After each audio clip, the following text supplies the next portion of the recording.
One of the things I've been saying on my channel for a long time is that as a Bitcoiner, you really need to just understand, how far behind everybody else is and how most people see this thing compared to us. It's hard, I know, because once you get into Bitcoin, once you see it, you really can't unsee it. You can't go back into that world, but you have to remember that about 99% of the entire population on Earth, if not more, are still yet to come. So when we're thinking through this, when we're navigating here, we're probably going to have a good year here in 2025 based on everything I've seen so far. 2026 and beyond, I have no idea, but we have to kind of start preparing for the downtimes. And I think being a Bitcoiner, the one thing I've noticed in the last 5 years in a couple different Bitcoin cycles here is that you're going to spend about 95% of your life, probably for the next decade, your friends, family, coworkers, everybody around you are going to think that you're insane. Actually insane and stupid. And they're going to feel bad for you some days because, Jor put his money in Bitcoin and it's down. I saw on CNBC that it crashed 15, 20% in the last week. So poor Jor, what an idiot. Good thing I didn't listen to him. That's going to be 95% of your life for the next decade. So just prepare for that. The other 5% is going to be completely different end of the scale. And everybody's going to think that you're a genius. When they see the news and they see that Bitcoin's gone up 100% in the last month, they're going to be like, oh, shit. Jor told me to buy Bitcoin. Why didn't I? Oh, well, I guess I'll go back to NFL football or PS5 or whatever. Kardashians, who knows? They'll think about it for about 10 seconds and just move on with their life. So we just need to be prepared for that. I think that's the most important part, is just changing your perspective here, managing your expectations, and just change it to be like 99.9% and to 1% or 100%. Don't ever worry about what anybody thinks of you anymore going forward. Nobody's ever going to say thank you. Nobody's ever going to say, oh man, you were right. Should have listened to you. Never going to happen. And once you get to that point of understanding that it's never going to happen, then everything changes, because then you don't care. When you're going through life and expecting that people are going to say thank you and, oh, Jor, way to go. You told me to buy $1,000 worth of Bitcoin back in 2021. Thank you. Never going to happen. And I don't expect it to. So when you change your mindset to be like that, then you're never going to be let down. That's the whole point. That's kind of like when we're thinking about Bitcoin, but I also think that that's kind of like a microcosm of life overall. Whenever you're disappointed or sad or like, let down with somebody, it's because you had an expectation about that person. That's on you, on me.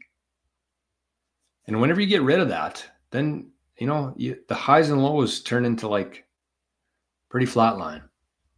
And that's one thing I've learned through, a couple years or however long it's been since I've been studying the Stoicism stuff, is like, you can only control what you can control, and you can't control what other people do.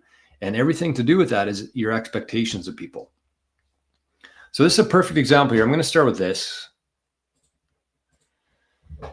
I got a couple different things to share here. So this is from Russell Okun. Okun? I don't know what it is, but he's an NFL player. Wow, I've never struggled to say NFL before like that. But anyways, this is what I'm saying here. Never listen to the haters. Never ever listen to the haters, because if you're listening to everybody else, you're going to be like everybody else. And we don't want to be like everybody else. Otherwise, we wouldn't be in Bitcoin right now. So never listen to the haters. And this is what you're going to get for, again, 95% of your life, or just say 100. Call it 100, round up. But this was an article from Front Office Sports. So this is kind of what happened here. Russell Okun converted 13 or half his salary. So let's say $6.5 million worth into Bitcoin back in 2020. And at this time of the article, he was down around 2.7 million. So when we kind of think about this, let's look at the price in 2020. What would that have been? Let's go later in the year, maybe. Let's go because if it dropped that much, it had to have been later in the year. Yeah. So, okay. So if we look at this, we see that the price in November 2020, I'm guessing that's probably when he would have converted his salary to Bitcoin, was about $19,000. So looking back today, yeah, he probably did pretty good on that investment. But at the time, all right, I've had some issues before with these videos, but this has got to be up there. I'm gonna have to edit this. The internet stopped working. I couldn't figure out what the heck this website was up to. Anyways, the point of this, it's gonna be a 10-minute video that took me an hour to do. But the point of this is that let's say Russell bought his Bitcoin in 2020, $30,000. That's max, the max he would have paid. 2022 here, as we can see, the lowest price was about 15,000. So somewhere in between those dates, he lost half of it according to this article. So that would kind of check out.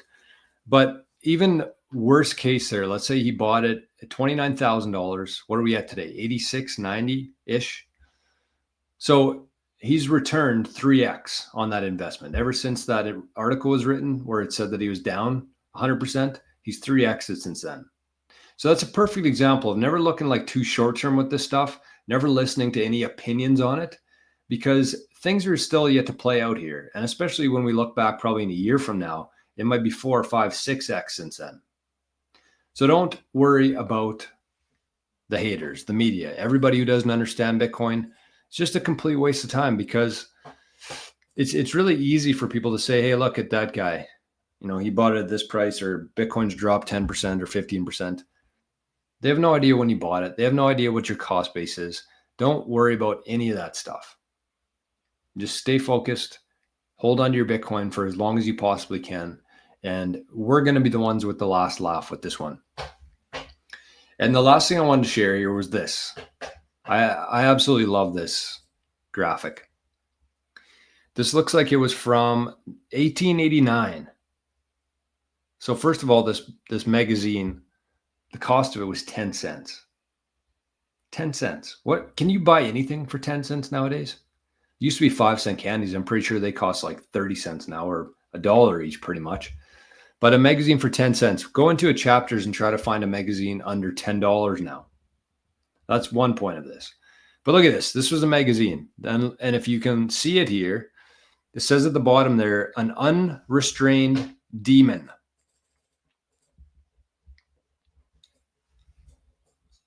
An unrestrained demon. And can you tell what this is about? Oh. Electricity. Electricity. In 1889, they were trying to scare people out of electricity and sending electricity and heating homes and powering the world with electricity. You can see there's a skull with a light bulb in it there. Imagine being somebody back in 1889, somebody in our shoes right now, who understood what this could mean for the world. But you had the media, you had the average person thinking that this is going to kill a bunch of people. This is going to be the end of civilization, electricity. and look where we are today.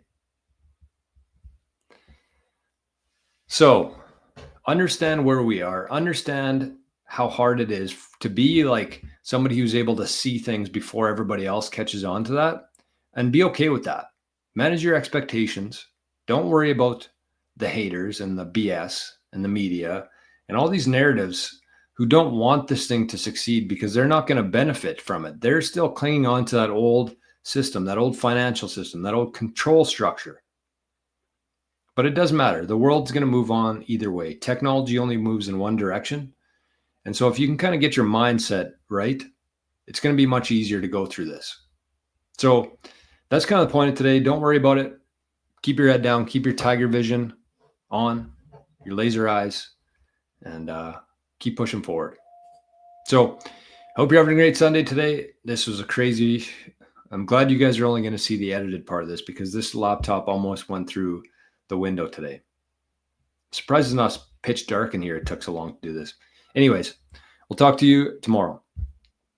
Bye-bye.